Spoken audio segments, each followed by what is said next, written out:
Roger, donc quand nous avons eu la chance de pouvoir participer à la mise en place de la plateforme numérique, donc nous avons voulu le faire savoir le plus vite possible à nos lecteurs et aux habitants de Beauroger. Donc nous avons tout simplement passé un message sur le site de la mairie de Beauroger, le site internet, site qui est très fréquenté de façon très régulière. Et puis nous avons tout simplement également installer des affiches au sein de la bibliothèque, des petits flyers que nous pouvions mettre à disposition de nos lecteurs. Donc en fait on s'est aperçu très vite que les lecteurs étaient très intéressés. On nous a tout de suite demandé en quoi ça consistait, qu'est-ce que c'était, parce que le terme de plateforme numérique c'était assez abstrait.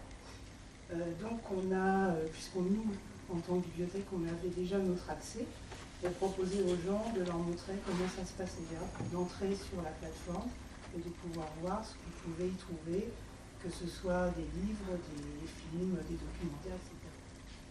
Donc on a constaté d'une part des gens qui nous ont tout de suite dit chouette, je veux m'inscrire, et puis d'autres pour qui c'était trop abstrait et peut-être une utilisation trop difficile pour eux. Donc on a eu quelques refus en nous disant non, moi, je ne me sens pas capable d'utiliser ce genre de choses.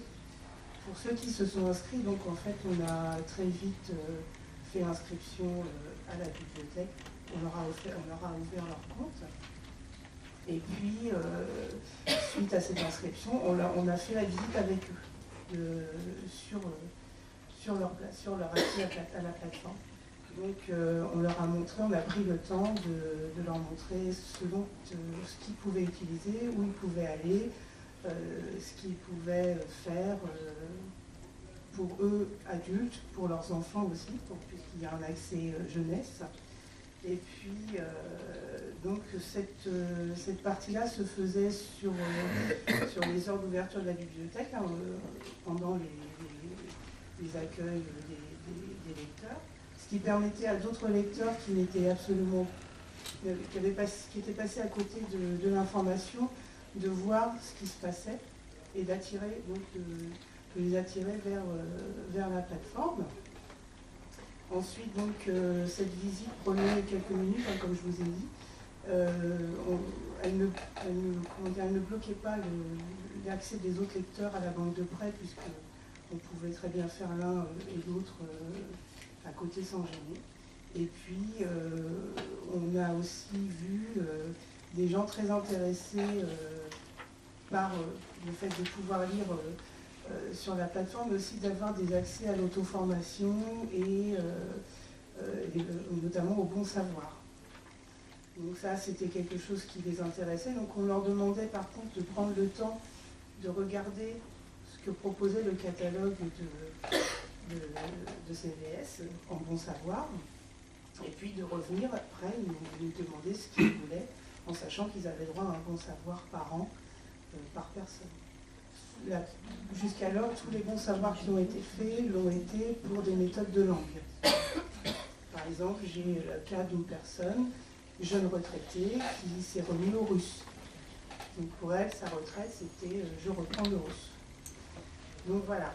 Après presque un an d'utilisation de la plateforme, les ressentis sont plutôt positifs. D'une part, on a des gens qui sont très satisfaits de ce qu'ils ont trouvé, de ce qu'ils trouvent dans la plateforme, que ce soit les livres, le cinéma notamment, les documentaires. Pour certaines personnes, ils ont découvert des documentaires ou des films qu'ils n'ont pas vus au cinéma et qu'ils n'ont pas vus à la télé, par exemple. Donc pour eux, ils ont découvert des documentaires plus ou moins sérieux, plus ou moins,